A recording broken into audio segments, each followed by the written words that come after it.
Hello दोस्तों, आज फिर हम लोग उपस्थित हैं छीन लो सिलेक्शन सीरीज 5 के तहत। ठीक है, और इसमें हम लोग देखेंगे, इसके पहले हम लोग 4 वीडियो देख चुके हैं और 10 चौके 40 क्वेश्चन आप लोगों को मिल चुका है। निश्चित रूप से हम समझते हैं कि आप लोग उसको बढ़िया से याद कर लिए होंगे। ठीक है, अब नेक्स्ट जो 10 मिलने वाला है ये विभिन्न प्रतियोगिता परीक्षाओं के लिए काफी महत्वपूर्ण रहने वाला है आप लोग का। ठीक है, इसलिए आप लोग निश्चित रूप से प्रतिदिन इस 10 क्वेश्चन को बहुत अच्छे तरीके से याद कर लीजिएगा। ठीक है, तो और हम लगातार प्रयास करेंगे कि अभी जैसे देखिए जितना भी 10 क्वेश्चन है लगभग हम अभी साइंस प्रोवाइड कर रहे हैं। इसके बाद हम लोग आएंगे सोशल साइंस के सब्जेक्ट पर। ठीक है, सोशल साइंस पे आएंगे, यानी history, civic, geography, polity, economy, उस पे आएंगे। अभी हम लोग सिर्फ कवर कर रहे हैं इसमें फिजिक्स, केमिस्ट्री, बायोलॉजी। ठीक है, इसको कवर कर लेने के बाद इसका कम से कम 10 से 20 सीरीज चलाएंगे।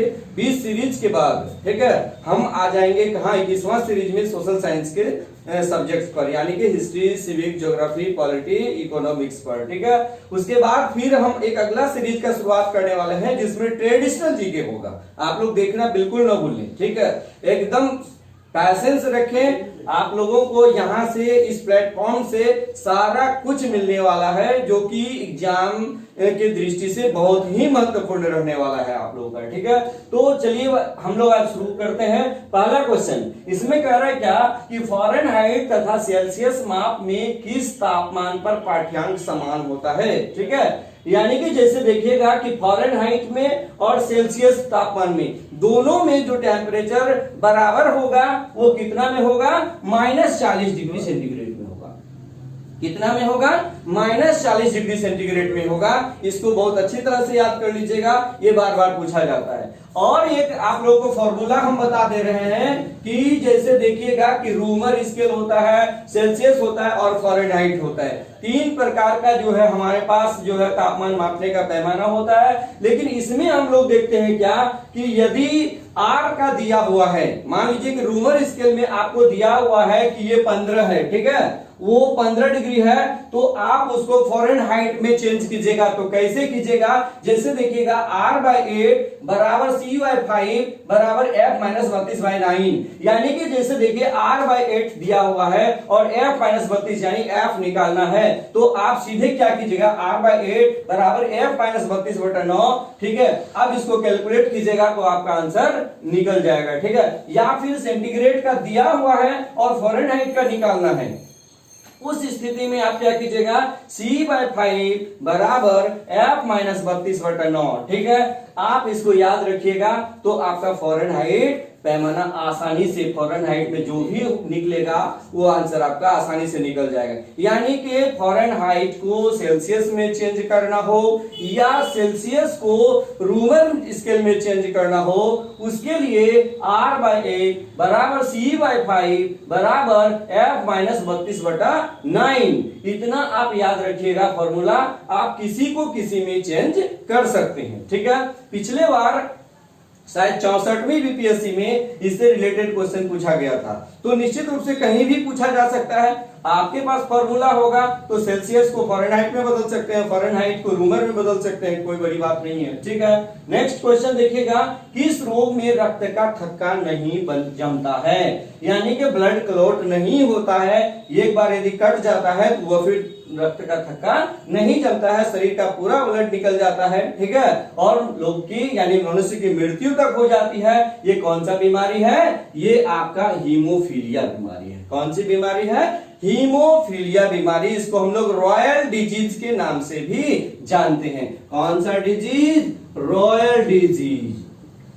ठीक है, कौन सा, रॉयल डिजीज, यानी कि रॉयल रोग कहिए। ठीक है, रॉयल रोग इसको हम लोग कहते हैं। उसके बाद देखिएगा तीसरा नंबर प्रश्न, कितनी ऊंचाई पर जाने पर 1 डिग्री सेल्सियस तापमान घट जाता है। इसका सही जवाब होगा 165 मीटर की ऊंचाई पर, यानी कि 165 मीटर की ऊंचाई पर यदि आप जाइएगा तो वहां पर 1 डिग्री सेल्सियस तापमान कम हो जाता है। ठीक है, इसको हम लोग क्या कहते हैं, लैप्स रेट कहते हैं, या ह्रास दर कहते हैं, या क्षति दर कहते हैं। ठीक है, इसके विपरीत आप ये भी बात जान लीजिए कि 32 मीटर यानी प्रति 32 मीटर की गहराई पर जाने पर कितना, यानी 32 मीटर की गहराई पर जाने पर 1 डिग्री सेल्सियस तापमान जो है वो बढ़ जाता है। यानी ऊपर जाइएगा तो तापमान क्या होगा, घट जाएगा, और नीचे जाइएगा तो क्या होगा, तापमान बढ़ जाएगा। ठीक है, तो कितनी ऊंचाई पर जाने पर 1 डिग्री सेल्सियस तापमान घट जाता है, 165 मीटर। इसको हम लोग क्या कहते हैं, क्षति दर कहते हैं। ठीक है, क्या बोलते हैं, क्षति दर। इंग्लिश में क्या बोलते हैं, लैप्स रेट, लैप्स रेट या ह्रास दर भी कहते हैं। ठीक है, जबकि ये भी बात आप जान लीजिए कि 32 मीटर की गहराई पर जाने पर 1 डिग्री सेल्सियस तापमान बढ़ जाता है। क्लियर। चलिए नेक्स्ट देखिए, मात्रकों की एसआई पद्धति कब लागू की गई थी। एसआई बोले तो सिस्टम ऑफ इंटरनेशनल। ठीक है, यानी कि एसआई पद्धति कब लागू हुआ था, 1971। इसके पहले एफपीएस, सीजीएस, उसके बाद आया था एसआई। यानी कि एसआई पद्धति सबसे आजकल जो चल रहा है, सबसे जो है मुख्य है, यानी कि ये ही चल रहा है। यानी एसआई पद्धति ही वर्तमान समय में लागू है। और ये कब से लागू है, ये 1971 यानी 1971 से लागू है। क्लियर। उसके बाद चलिएगा, निर्वात में प्रकाश की चाल कितनी होती है। यानी कि देखिए, निर्वात में प्रकाश की चाल कितनी होती है, तो 3 गुना 10 पर पावर 8 मीटर प्रति सेकेंड। यानी निर्वात में प्रकाश की चाल कितनी होती है, 3 लाख मीटर प्रति सेकेंड आप कह सकते हैं। ठीक है, उसके बाद देखिएगा, 6ठा नंबर का प्रश्न, 18 कैरेट सोने में सोना का प्रतिशत कितना होता है। बराबर इस तरह का सवाल पूछा जाता है, लेकिन यहाँ पर 18 दे दिया। कहीं ऐसा भी हो सकता है कि आपको 20 दे दे, 20 कैरेट सोने का प्रतिशत कितना होगा। हो सकता है यहाँ पर 10 कैरेट दे दे। तो आप, ये मैथमेटिक्स है एक तरह से, आप इसको बढ़िया से समझ लीजिए कि क्या करना पड़ेगा। हम जानते हैं कि शुद्ध सोना जो होता है वो कितने कैरेट का होता है, 24 कैरेट का होता है। ठीक है, तो उस स्थिति में हम लोग क्या करेंगे, जितना मान देगा, मान लीजिए यहां पर दिया 18 कैरेट, 18 बटे कितना कर देंगे, 24 कर देंगे, और गुना कितना कर देंगे, 100 कर देंगे। तो अब यहां जैसे देखिए कटा लीजिए, तो 6 दिया 18 और 6 चौके 24, 4 से कटा दीजिए, 25 चौका 100, यानी कि यहां पर मेरा निकल गया कितना, 75%। बात समझ में आ गया। अगर यहां पर आपको दे दे 18 कैरेट नहीं दे देगा, 20 कैरेट दे देगा, तो क्या करेंगे, 20 बटा 24 गुना कितना, 100, आपका ये निकल जाएगा। इसलिए ये जो है एक तरह का मैथमेटिक्स है, इसको याद करना नहीं है, बल्कि इसको क्या करना है, समझना है। माना कि यहाँ 18 कैरेट दिया तो 18 बटा 24 कर दिए, गुना 100 कर दिए। 20 कैरेट देगा तो 20 बटा 24 गुना 100। 16 कैरेट देगा तो 16 बटा 24 गुना 100। ये चीज आप कर दीजिएगा, जो होगा वो आंसर होगा। ठीक है, उसके बाद देखिएगा कि 7 नंबर क्वेश्चन की स्मॉल जी। ठीक है, यानी कि इसको हम लोग क्या बोलते हैं, स्मॉल जी। स्मॉल जी को ग्रेविटेशनल एक्सेलरेशन। ठीक है, यानी कि इसका मान जो होता है सर्वाधिक कहां पर होता है, यानी कि स्मॉल जी का मान सबसे अधिक कहां होता है, तो ये ध्रुवों पर होता है। और कभी कभी ये भी पूछता है स्मॉल जी का मान कितना होता है, तो 9.8 मीटर प्रति सेकेंड, यानी कि 9.8 मीटर प्रति सेकेंड इसका मान होता है।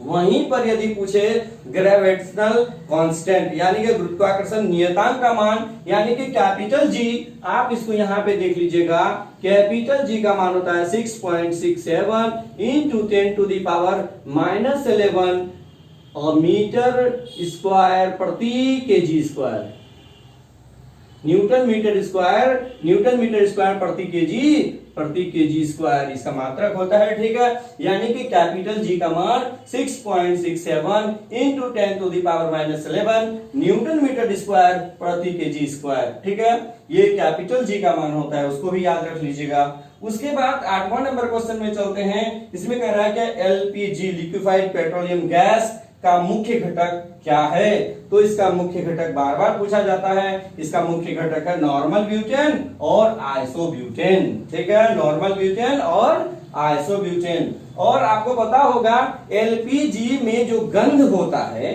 ठीक है, एलपीजी यदि कहीं पर जाते हैं, एलपीजी खुला हुआ रहता है, ठीक है, तो आपको एक विशेष प्रकार का गंध लगता है, ठीक है। तो वो किसके कारण होता है? इसका सूत्र होता है C2H5SH, यानी कि इथाइल मरकैप्टन। इथाइल मरकैप्टन होता है, इसके वजह से क्या होता है? एलपीजी का गंध होता है। क्लियर? उसके बाद चलिएगा 9 नंबर क्वेश्चन, विटामिन डी की कमी से कौन कौन सा रोग होता है, या बड़ों में कौन सा रोग होता है? विटामिन डी की कमी से बड़ों में, यहां देखिए बच्चों में नहीं पूछा है, बड़ों में कौन सा रोग होता है? तो बड़ों में ऑस्टोमलेशिया नामक बीमारी होती है, जबकि विटामिन डी की कमी से बच्चों में रिकेट्स नामक बीमारी होती है। रिकेट्स यानी कि बच्चों में कौन सा बीमारी होती है? रिकेट्स होती है, जबकि बड़ों में क्या होता है? ऑस्टोमलेशिया होता है, ठीक है। वो भी हड्डी का ही रोग होता है। चलिए नेक्स्ट देखिएगा 10वां क्वेश्चन, और ये अंतिम सवाल है, आग बुझाने में प्रयुक्त गैस कौन सी है? आग बुझाने के लिए हम लोग CO2 गैस का प्रयोग करते हैं, ठीक है। जैसे अग्निशमन यंत्र जो होता है उसमें क्या होता है? खाने वाला सोडा रहता है, ठीक है। जब खाने वाला सोडा रहता है तो वो क्या होता है कि जब हवा के संपर्क में आता है, ठीक है, वो फट जाने के बाद हवा के संपर्क में आता है और वहां पर जो गैस का निर्माण करता है वो CO2 गैस का ही निर्माण करता है, जिसकी वजह से आग बुझ जाता है। यानी कि ये आग बुझाने में प्रयुक्त गैस कौन सा है? CO2 है, ठीक है। अब हम लोग यहाँ पर देखिए 10 क्वेश्चन देख रहे हैं, लेकिन 10 क्वेश्चन क्या हम लोग 10 ही पढ़ते हैं? 10 ही क्वेश्चन जानते हैं? नहीं, इसमें हम लोग जितना भी हो सके अधिक से अधिक, यानी कि 20 से अधिक ही क्वेश्चन हम लोग जान लेते हैं, ठीक है। इसलिए प्रतिदिन आप इस सीरीज को जरूर देखिए और फिर आगे और अच्छा सवाल और ही बहुत ही एग्जामिनेशन पॉइंट ऑफ व्यू से जो इंपॉर्टेंट सवाल होगा मैं प्रयास कर रहा हूं कि आप लोगों तक पहुंचाऊं, ठीक है। आप देखते रहिए, धन्यवाद।